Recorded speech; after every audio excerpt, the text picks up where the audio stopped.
보실 성경 말씀은 누가복음 20장 34절로 36절까지 보시겠습니다. 예수께서 이르시되 이 세상의 자녀들은 장가도 가고 시집도 가되 저 세상과 및 죽은 자 가운데서 부활함을 얻기에 합당히 여김을 받은 자들은 장가가고 시집가는 일이 없으며 그들은 다시 죽을 수도 없나니 이는 천사와 동등이요 부활의 자녀로서 하나님의 자녀임이라. 아멘. 세계 각국의 나라에 지역마다 풍습이 있고 룰이 있어서 사는 방식이 차이가 있습니다. 한 국가에도 도심지와 촌락과 또 지역을 넘어서 직장마저 여러 가지 형태가 다르기 때문에 사는 방식이 다릅니다. 천국은 또 하나의 국가로서의 명칭이 되는데 천국도 한 나라로서 그 나라의 특징적인 삶의 요소가 있고 방식이 있어야 하겠지요. 그래서 천국 생활의 그 특징은 어떤 것인지 살펴보고자 합니다. 먼저는 천국에 살게 되는 백성들은 부활의 몸으로서 영원히 살게 되는 그런 몸이 되고 그런 나라입니다. 기독교에 있어서 우리 죄인이 예수 믿어서 부활 영생한다고 하는 이 내용이 빠지면은 기독교는 사실은 한 종교밖에 될 수 없습니다. 왜냐하면은 기독교를 세운 것은 이제 특이자 홀로독자 해서 예수 그리스도 독생자께서 만드신 교회. 그래서 예수님은 교회를 내 교회라 그렇게 하셨어요. 그래서 그 예수님께서 교회를 만드셨기 때문에 교회의 목적이 무엇이냐는 것은 예수님의 목적이 무엇이냐는 것이고, 예수님께서 이 세상에 출현하신 목적은 예수님을 보내신 독생자의 아버지 하나님의 목적이 됩니다. 그래서 성경을 연구하고 예수에 대해서 무슨 체험을 하고 그래서 어떤 주관을 펼칠 것이 아니라 예수님 자신이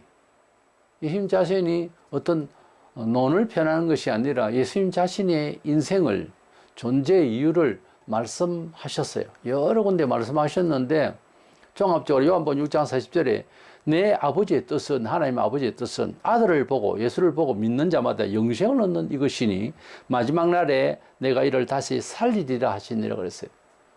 그래서 예수님께서 이 세상에 오신 목적은 하나님 아버지께서 이 세상에 죄인을 구원하기 위하여 희생제물로 세상에 보내셨는데, 그 예수님을 믿고 우리가 부활 영생하게 될 것이 하나님 아버지의 목적이자 예수를 보내신 목적이며 예수님 자신이 이 세상에 출현한 근본 목적인 것입니다. 근본된 것을 원치 아니하고 또 약하게 보고 다른 지엽적인 생각을 가지고 있으면 하나님의 뜻에 부합하지를 못하거든요. 때문에 기독교의 목적이 뭐냐? 예수님이 세상에 오신 목적이 뭐냐? 하나님께서 이 세상에 인생에 바라시는 목적이 뭐냐?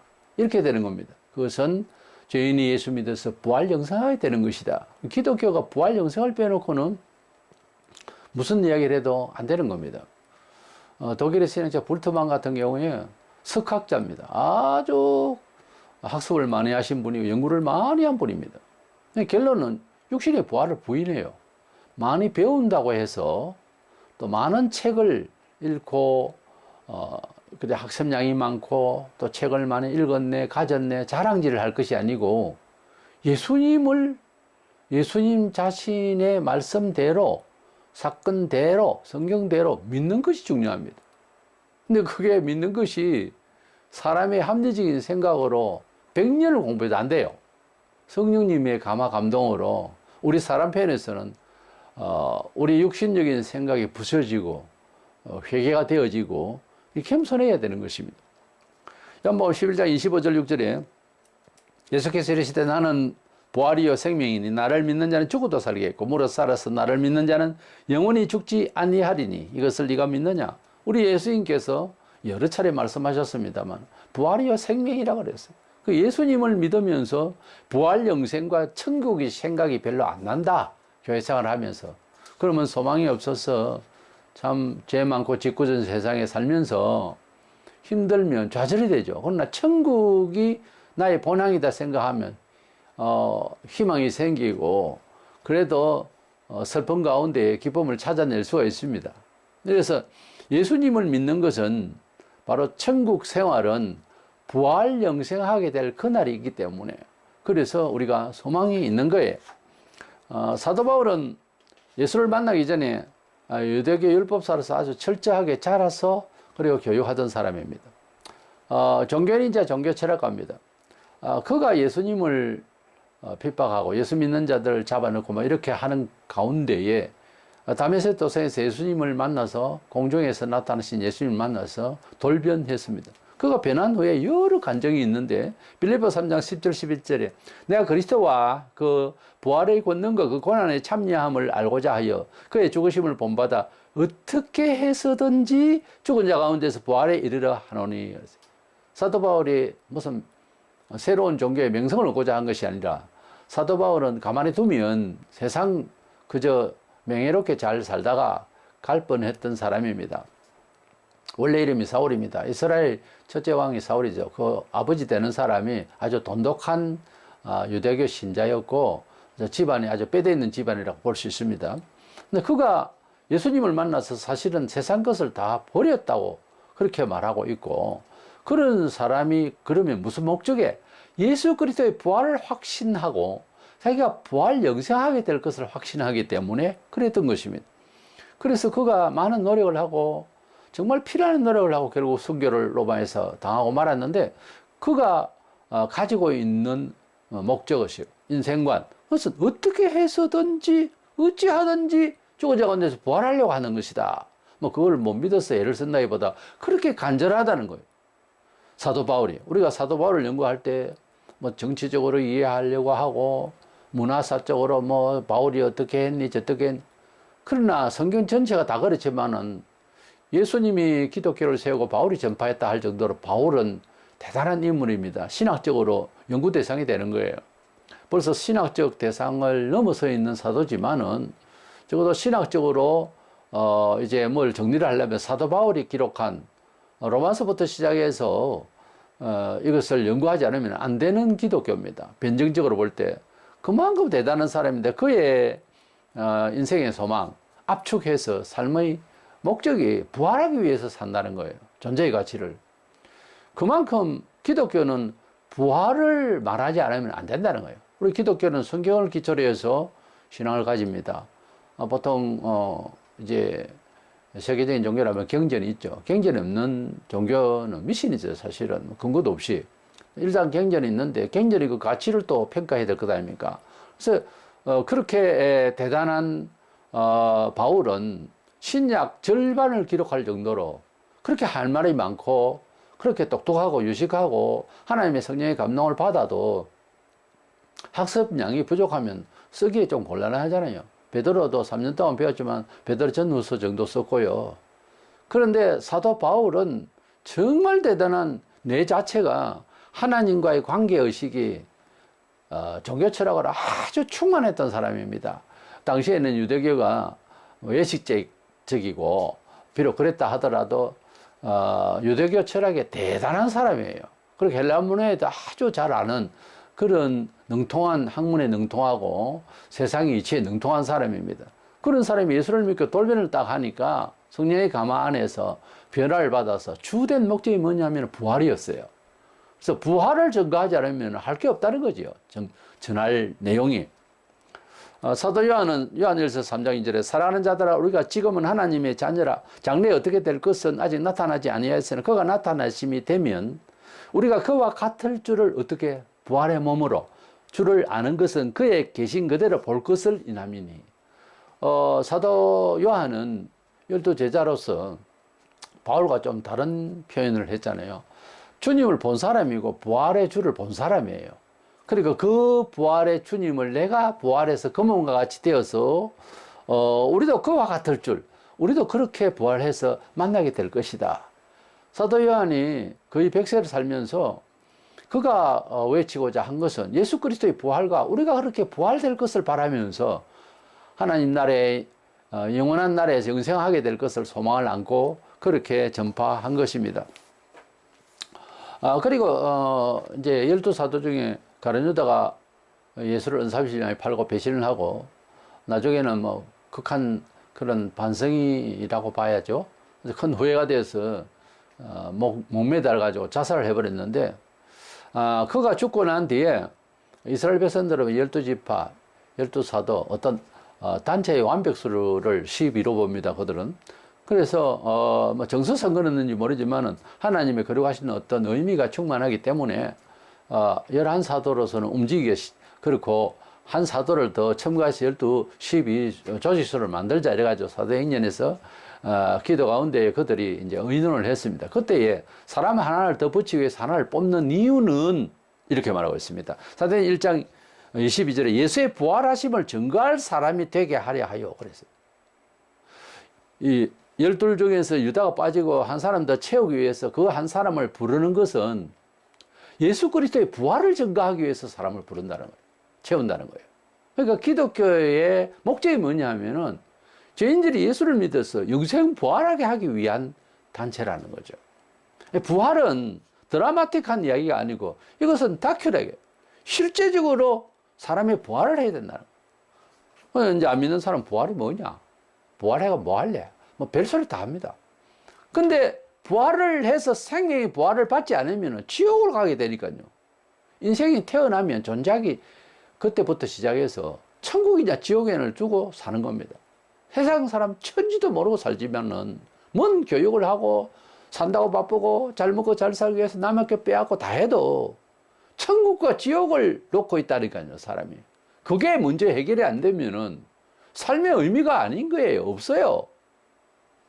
이래서 부활을 증거하기 위해서 사람을 부른다. 그것도 예수의 부활, 예수의 시대에 그 예수님의 출입을 다 보고 한 사람 중에 뽑겠다는 거예요. 그것도. 그러니까 부활을 확실히 증거할 사람을 뽑겠다 해가지고 그들이 뽑았던 것입니다. 그래서 기독교의 존재의 목적은 영생 부활에 있습니다.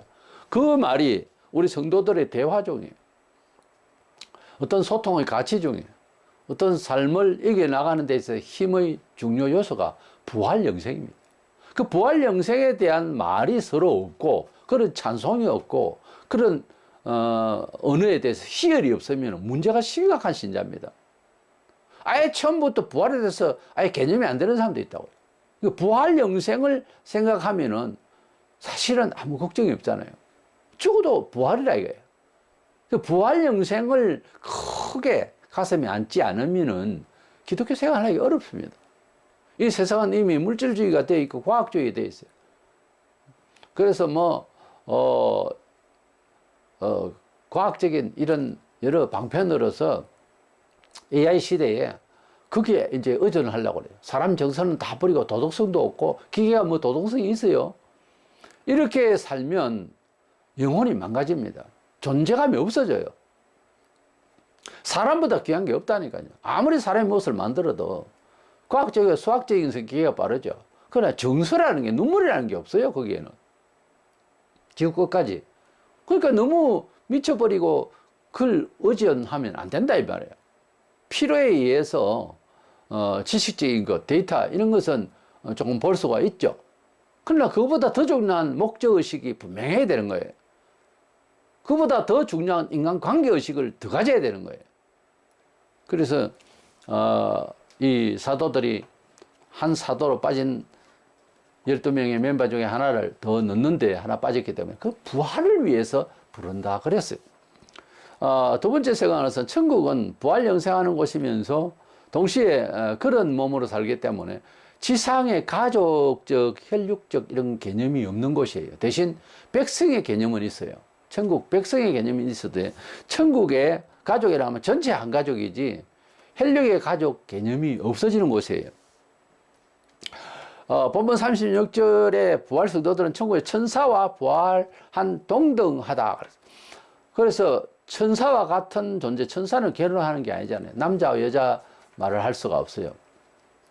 그래서 이 성을 초월한 그런 기쁨 가운데서 하나님을 향하여 하나님의 일을 봉사하고 있는 천사와 같이 그런 말하자면 혈육의 개념을 떠나 있는 그런 차원에서의 사람들이 된다 했어요. 그리고 모든 같은 한 백성이요. 가족이라면 전체 한 가족이 되는, 한 권속이 되는 거예요. 그러니까 가족이라기보다는 한 백성이 되는 거예요. 마태복음 22장 30절에 부활 때는 장가도 안 해가고 시집도 안 해가고 하늘에 있는 천사들과 같으니라 그래서 우리가 부활하게 될 때, 우리가 주님이 오실 때, 우리가 천국에 가게 될 때 인진을 해요. 어머니다, 아버지다, 할아버지다, 동생이다, 형제다, 아내다, 남편이다, 자식이다 인지는 하는데 그 의식을 넘어서서 이해하는 정서가 된다고 말해요. 그러니까 그런 상식으로 우리 식구고 저쪽은 남의 식구다 이래 안 된다는 거예요. 그걸 맛보게 하기 위해서 이웃을 네 몸처럼 사랑하라 그랬잖아요. 이게 예수님을 믿으면서 한 가족 일심동체가 되는 그런 개념을 조금씩 맛볼 수는 있어요.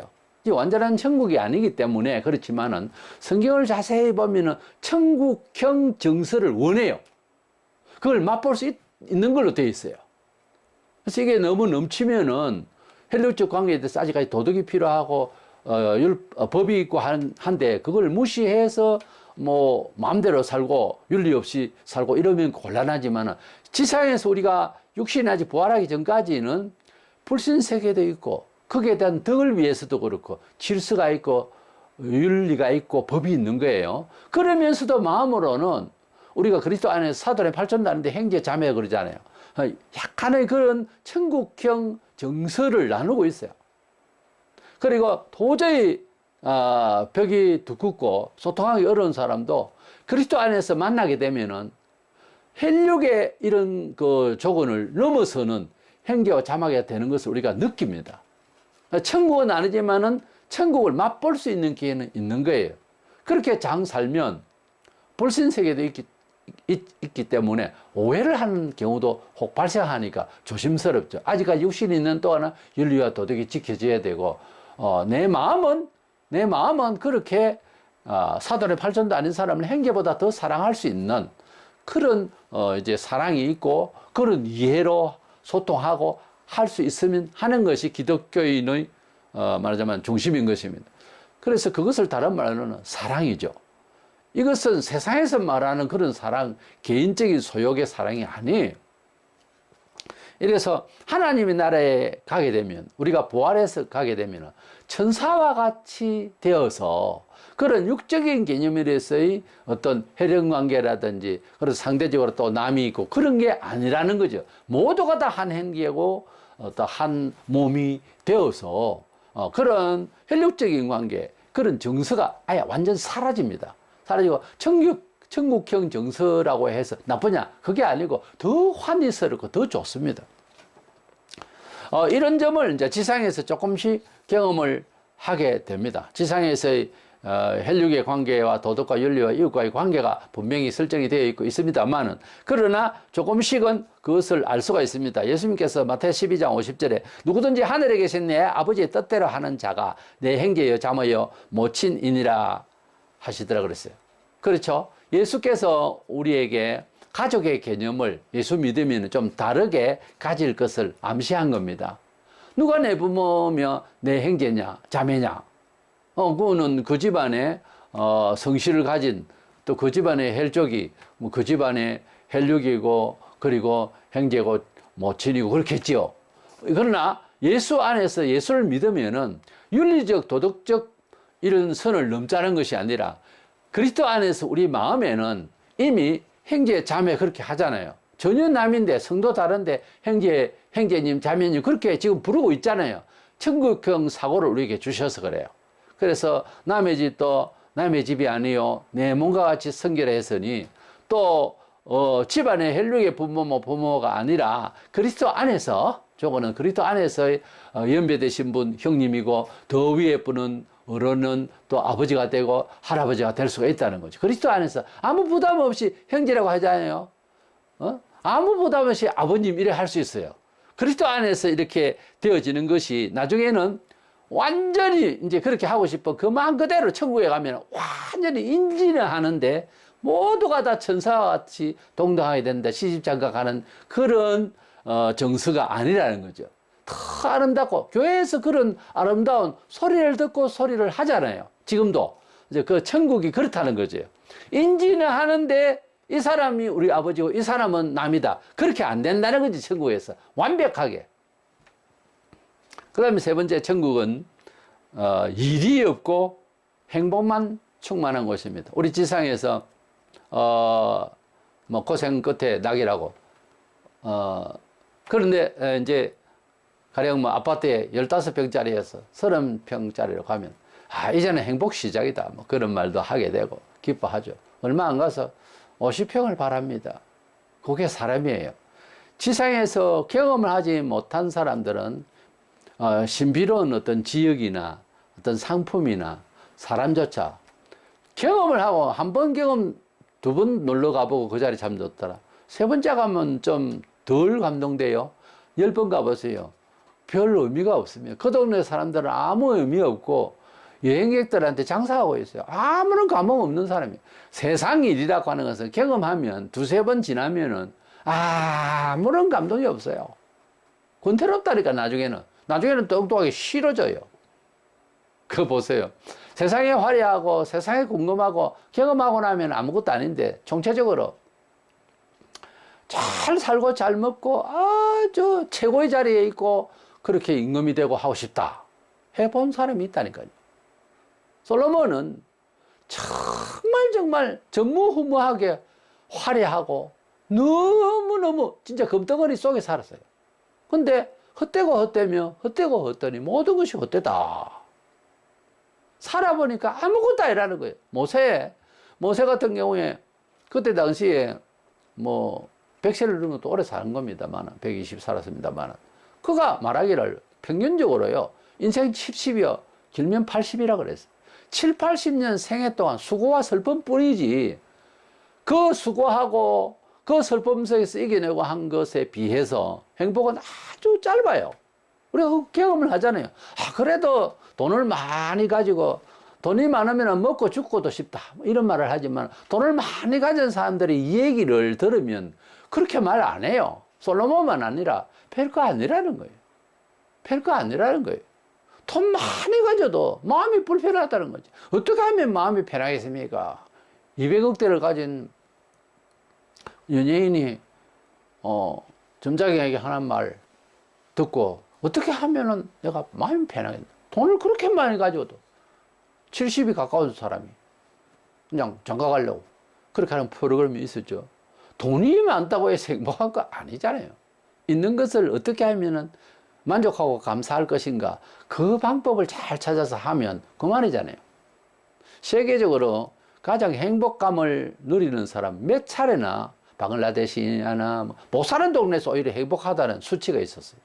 근데 많이 가지고 과학화되어 있고 대단한데 불편하면 어떻게 해요? 그러니까 하나님을 떠나 있는 입장은 칠흑같이 어두운 산속에서 길을 잃은 사람 마냥 헤매고 있는 것이지 어느 누가 뭐 이제는 뭐 제대로 온 것 같아 하고 야 이제는 여기가 육지가부터 내려가 보니 언덕에다 바다 확 펼쳐져 있으면 어떡해요?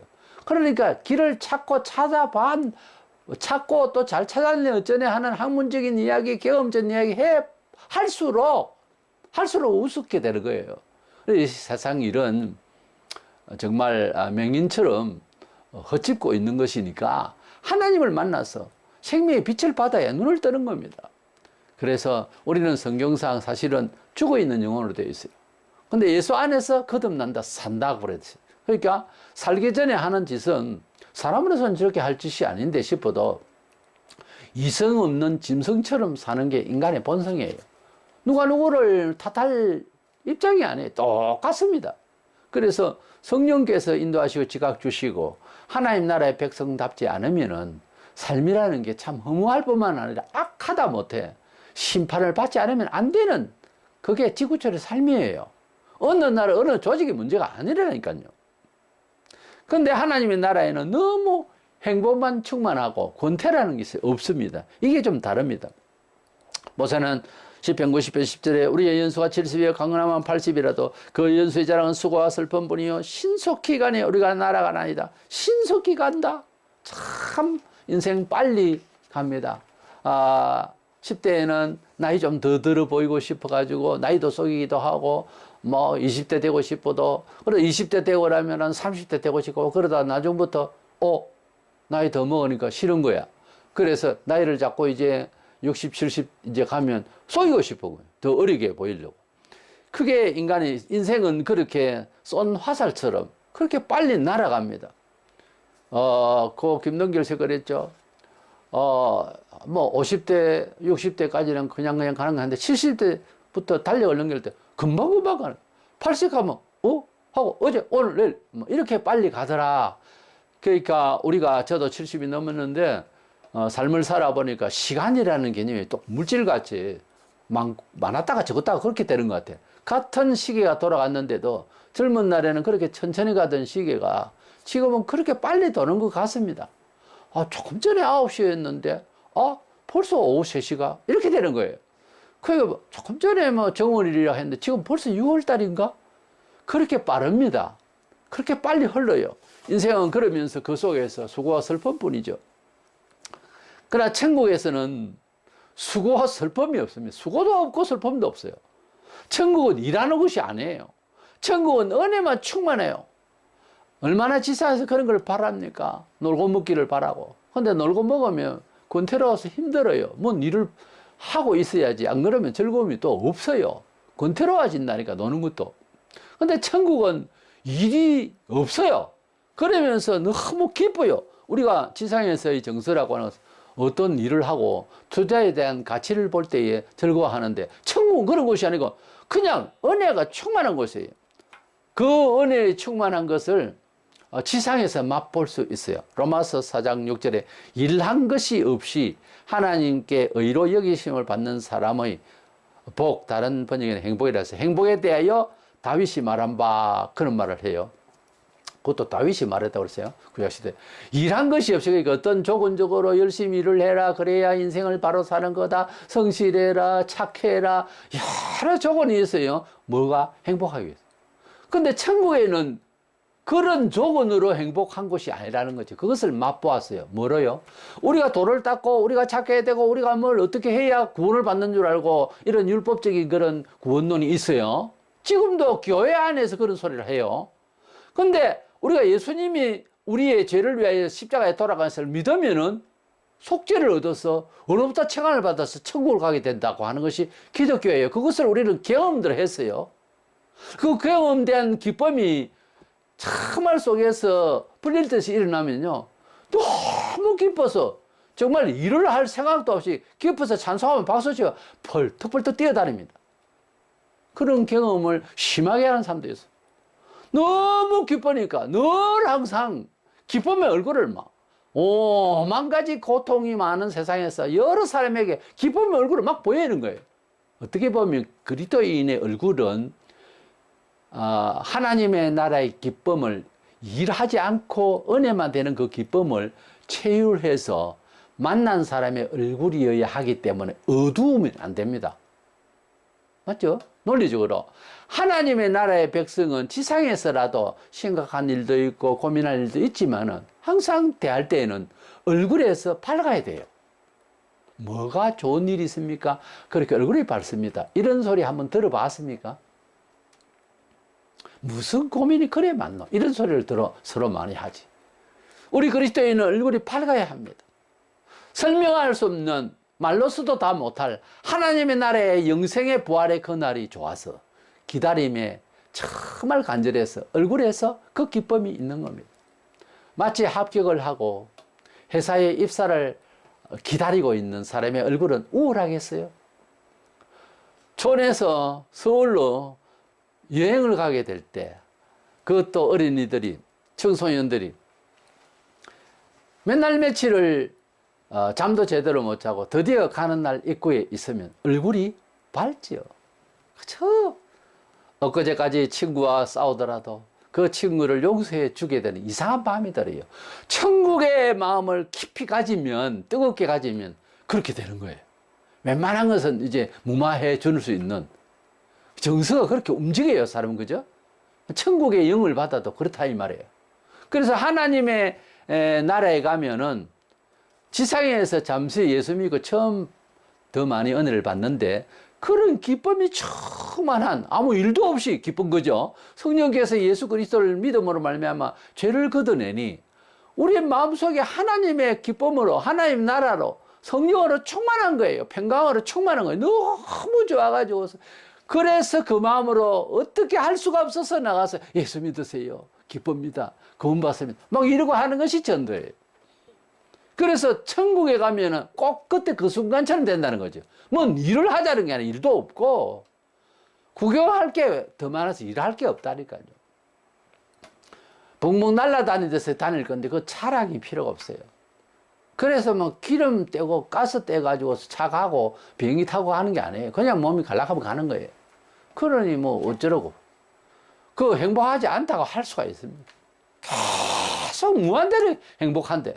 그래서 천국에는 무슨 일이 없이 기쁜 곳이에요.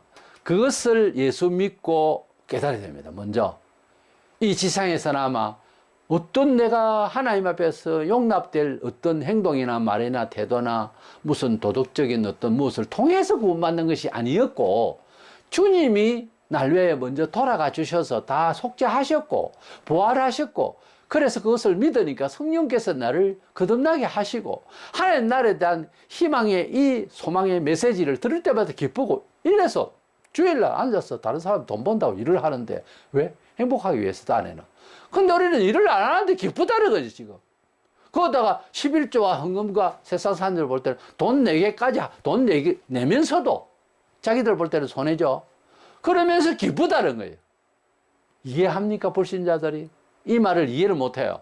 우리는 그것이 이해가 되잖아요 모두 다. 그런 기쁨의 나라라고요. 그 나라는 일을 하는 게 아니고 마치 주일날 일 안 하고 말씀을 들으면서 은혜 받는 그런 시간으로 천년만년 계속 영원토록 간다 이 말이죠. 제 말은. 살기는 사는데 교회에서 살잖아요. 교회에서 서로 보잖아요. 교회에서 식사도 하잖아요. 교회에서 대화를 하잖아요. 말씀이 있잖아요. 같이 찬송을 하잖아요. 한 사람 찬송을 한 가지 부르는데 나는 다른 찬송 합니까? 그래 안 하잖아요. 다 같은 목소리로 다 같이 아멘. 다 같이 기쁘고 다 같이 주님을 대신해서 말하고 있는 증거하고 있는 설교사를 바라보고 그날에 가면은 대신 주님을 바라보죠. 다 같이 바라보고 다 같은 노래를 하고 다 같이 기쁘고 다 같이 기도하고 다 같이 감사하고 헌금하고 다 같이 일어섰다 앉았다. 그렇잖아요. 천국에는 일이 없는데 기쁜데 그러나 그곳에서 세상에서 어떤 조건적으로 하는 것을 통해서 행복한 것이 아니라 그냥 기쁜 예배 시간 같은 곳입니다.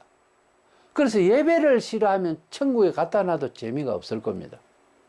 그러므로 우리는 세상에서 가끔 사람들 그런 꿈을 꾸죠. 아무 일도 없이 힘들지 아니하고 그런 행복한 시간이 언제 올까?